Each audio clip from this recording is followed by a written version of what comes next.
ہمارے ہمسائے کے گھر میں ان کی ایک رشتہ دار لڑکی جس کا نام اسما تھا مہمان بن کر آئی اور ہماری ہمسائی آنٹی کے ساتھ کبھی کبھار ہمارے گھر بھی آتی۔ اسما گاؤں کی رہنے والی تھی۔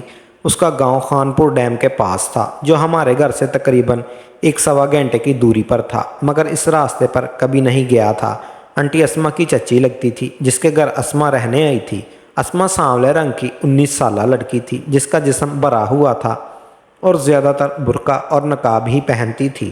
ایک دن اسما میرے گھر بریانی دینے آئی تو میں گھر میں اکیلا تھا۔ میں نے اسما کو اندر بلایا اور اسما نے مجھے بریانی کی پلیٹ دی اور بولی چچی نے بھجوائی ہے۔ پھر اسما نے مجھے کہا آپ کی امی کہاں ہے؟ میں نے کہا امی تو ذرا بازار تک گئی ہیں۔ میں نے موقع اچھا دیکھا تو سوچا اسما سے بات کرتا ہوں اور میں نے کہا اسما میں نے تم سے ایک بات کرنی ہے۔ تو اسما بولی جی کریں۔ میں نے کہا اسما تم مجھے اچھی لگتی ہو اور میں تم سے دوستی کرنا چاہتا ہوں، غلط دوستی نہیں لیکن میں تم سے شادی کرنا چاہتا ہوں۔ اسما نے کہا شادی کا فیصلہ میرے گھر والوں کا ہے، اگر تم چاہتے ہو تو میرے گھر والوں سے رشتے کی بات کر سکتے ہو۔ میں نے کہا تو وہ میں کروں گا لیکن میں تم سے رابطہ رکھنا چاہتا ہوں۔ اسما بولی رابطہ رکھنا مشکل ہے، میں گاؤں میں رہتی ہوں اور میرے پاس موبائل تک نہیں ہے۔ میں نے کہا موبائل میں تمہیں لا دوں گا اور میری ماں تمہارے گھر رشتہ کی بات بھی کرے گی۔ اسما بولی میں سوچ کر بتاؤں گی، اور پھر وہ واپس چلی گئی۔ میں نے شکار کو دانہ تو ڈال ہی دیا تھا، اب دیکھنا تھا کہ کامیابی ملتی ہے یا نہیں۔ میں نے احتیاطاً موبائل اور ایک سم کارڈ لے کر رکھ لیا کہ اگر اسما مان گئی تو اس کو فون اور سم کارڈ دے دوں گا۔ وہ 2 دن کے بعد اسما ہمارے گھر آئی اور میں نے اپنی ماں کو سب کچھ بتا دیا تھا کہ اسما پر میرا دل آ گیا ہے، تو ماں کسی بہانے سے سائڈ پر ہو گئی اور میں نے اسما سے پوچھا کیا سوچا تم نے؟ تو اسما بولی مجھے منظور ہے۔ پھر میں نے اسما کو موبائل دیا، چارجر اور سم کارڈ بھی دے دیا اور کہا اس میں 1 ماہ کا پیکج کر دیا ہے، اب باقی بات فون پر کریں گے۔ اسما بولی کل میں واپس گھر جا رہی ہوں، گاؤں تو وہیں جا کر بات کروں گی۔ میں نے کہا کہ ٹھیک ہے۔ اگلی رات 10 بجے میرے نمبر پر اسما کا میسج آیا، السلام علیکم ورحمۃ اللہ، کیسے ہو یاسر؟ میں نے فوراً جواب دیا کہ تمہارے بنا کیسا ہو سکتا ہوں، تمہیں بہت مس کر رہا ہوں۔ اسما بولی مس کر رہے ہو تو فوراً رشتہ بھیجو تاکہ شادی ہو سکے، پھر تم مس بھی نہیں کرو گے۔ میں نے کہا میں بھی رشتہ جلد سے جلد بھجوانا چاہتا ہوں، بس تم دعا کرو، مجھے کچھ گھریلو مسائل ہیں وہ حل ہو جائیں تو میں رشتہ بھجواتا ہوں۔ اسما سے میری اب روز باتیں ہونے لگی تھی۔ میں اسما کو آہستہ آہستہ اپنے جال میں پھنسا رہا تھا اور اس کو اس کام کے لیے آمادہ کر رہا تھا، مگر اسما اس طرف آتی ہی نہیں تھی اور یہ کہہ کر فون بند کر دیتی تھی کہ یہ حرام کام ہے۔ اب میں ہر وقت اسی بات کو لے کر پریشان رہنے لگا اور سوچتا رہتا کہ کس طرح اسما کو اس کام کے لیے راضی کروں۔ پھر ایک دن میں نے اس کو ایک غیر اخلاقی پکچر سینڈ کی۔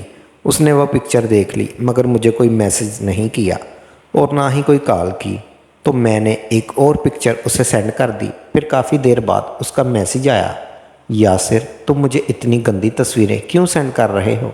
میں نے ایسی تصویریں آج تک نہیں دیکھی، پلیز آپ مجھے یہ سب کچھ نہ بھیجیں۔ مگر میں نے تھوڑی دیر بعد ایک اور پکچر سینڈ کر دی۔ اس بار اب اس نے مجھے پکچر بھیجنے سے منع نہیں کیا تھا اور پھر اس کو ایک کے بعد ایک پکچر سینڈ کرنے لگا۔ اب مجھے لگ رہا تھا کہ میں اپنے مقصد میں کامیاب ہو جاؤں گا، کیونکہ وہ میری بھیجی ہوئی ہر پکچر کو اوپن کر کے دیکھ رہی تھی، مگر مجھے منع تو بالکل بھی نہیں کر رہی تھی۔ پھر میں اس کو کال کی اور ان پکچروں کے متعلق اس سے باتیں کرنے لگا۔ اب اسما بھی دھیرے دھیرے کھلنے لگی اور اس کو بھی مزہ آنے لگا۔ اسما بولتی تھی یاسر یہ تم نے کیا کر دیا، مجھے پاگل کر دیا ہے، مجھ سے نکاح کرو جلدی، میں اب حقیقت میں یہ سب کچھ کرنا چاہتی ہوں، اب میں نہیں رہ سکتی تمہارے بغیر۔ میں نے کہا نکاح بھی کر لوں گا مگر اس سے پہلے ہم ایک دوسرے سے مل کے اپنا دل ٹھنڈا نہیں کر لیں؟ تو اسما بولی شادی سے پہلے میں کچھ نہیں کروں گی، تم مجھ سے شادی کر لو، پھر جو تمہارا دل چاہے مجھ سے کرتے رہنا۔ تو میں نے اسے یقین دلوایا کہ میں تمہارے ساتھ شادی سے پہلے وہ کام نہیں کروں گا۔ اس کا تمہیں ڈر ہے، میں تو شکایت کا موقع بھی نہیں دوں گا، تم بالکل بھی پریشان مت ہو، میں تو بس اپنی ہونے والی بیوی کو اوپر اوپر سے پیار کروں گا۔ میری یہ باتیں سن کر اس نے کچھ نہیں کہا اور فون بند کر دیا۔ اب وہ میرے کسی میسج کا جواب نہیں دیتی تھی اور نہ ہی کال اٹینڈ کرتی تھی، مگر کچھ دن بعد اسما نے مجھے خود میسج کیا اور کہا، یاسر آج رات میں اور میری ماں گھر پہ اکیلی ہیں، اگر آ سکو تو میرے گاؤں آج رات آ جاؤ مجھ سے ملنے، مگر اپنا وعدہ یاد رکھنا، تم صرف مجھ سے ملاقات کرو گے، اس کے علاوہ اور کچھ نہیں۔ میں نے کہا، تم بالکل پریشان مت ہو میری جان، مجھے اپنا وعدہ یاد ہے، میں شادی سے پہلے تمہارے ساتھ کچھ بھی نہیں کروں گا۔ تو اس نے کہا کہ ٹھیک ہے، تم رات 10 بجے میرے گاؤں پہنچ جانا، میں تمہارا انتظار کروں گی۔ میں نے کہا ٹھیک ہے، میں رات 10 بجے پہنچ جاؤں گا۔ یہ کہہ کر میں نے فون بند کر دیا اور جانے کی تیاری کرنے لگا۔ میں نے میڈیکل سٹور سے حمل روکنے والی گولیاں خریدی اور پھر رات 8:30 پر خانپور ڈیم کی طرف روانہ ہو گیا۔ سردیوں کے دن تھے اور میں اس راستے سے انجان تھا۔ خانپور ڈیم کو کراس کرنے کے 15 کلومیٹر کے بعد میں نے منڈی نیم کا بورڈ دیکھا اور گاڑی اس گاؤں کی سڑک پر ڈال دی اور اسما کو کال لگا دی اور پوچھنے لگا کہ کہاں آنا ہے۔ راستہ بالکل سنسان تھا اور ہلکی ہلکی سی دھند بھی تھی۔ اسما نے مجھ سے پوچھا، قبرستان کراس کر لیا؟ میں نے کہا ہاں، ابھی کر رہا ہوں۔ تو اسما بولی، قبرستان کراس کرنے کے بعد آگے آبادی ختم ہو جائے گی اور ایک ڈھلوان سڑک پر اس پر ایک ہی بڑا سا گھر نظر آئے گا، بس وہیں گاڑی روک دینا۔ میں نے اس گھر کے بالکل ساتھ گاڑی پارک کی تو اسما نے کہا، میں حویلی کے دروازے پر کھڑی ہوں۔ میں دروازے پر پہنچا تو اسما دروازے پر کھڑی تھی۔ اسما نے مجھے اشارے سے اندر آنے کا کہا اور میں گھر میں داخل ہو گیا۔ اسما نے مجھے کہا، میرے پیچھے آؤ، اور میں اسما کے پیچھے چلتے ہوئے اس کے گھر کے صحن میں داخل ہو گیا اور پھر اسما مجھے اپنے کمرے میں لے گئی اور دروازے کو کنڈی لگا لی۔ میں چارپائی پر بیٹھ گیا اور اسما بھی بالکل میرے پاس بیٹھ گئی اور مجھے جوس کا ڈبہ دیا اور بولی، یاسر ابھی تمہاری اسی طرح سے خاطر کر سکتی ہوں۔ میں نے اس سے کہا، اسما مجھے ان چیزوں کی ضرورت نہیں ہے، مجھے تو صرف تمہاری ہی ضرورت ہے۔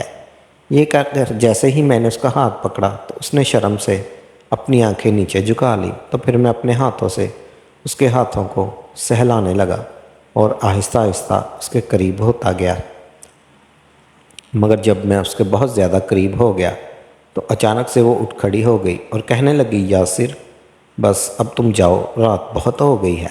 تو میں نے اس سے کہا، اسما کچھ دیر اور تو مجھے تمہارا دیدار کرنے دو، اس کے بعد نہ جانے کب ملاقات ہوگی اور کب تمہیں دیکھنا نصیب ہوگا۔ یہ کہہ کر میں نے دوبارہ اس کا ہاتھ پکڑا اور اس کو اپنے پاس بٹھا لیا۔ اب وہ بھی خاموشی سے میرے پاس بیٹھ گئی اور کچھ نہ بولی۔ پھر میں کافی دیر تک اس کے ہاتھ کو اپنے ہاتھ میں لیے بیٹھا رہا اور باتیں کرنے لگا۔ جب میں نے محسوس کیا کہ اس کی آنکھیں نشیلی ہوتی جا رہی ہیں تو ایک دم سے میں نے اس کو اپنے ساتھ چپکا لیا۔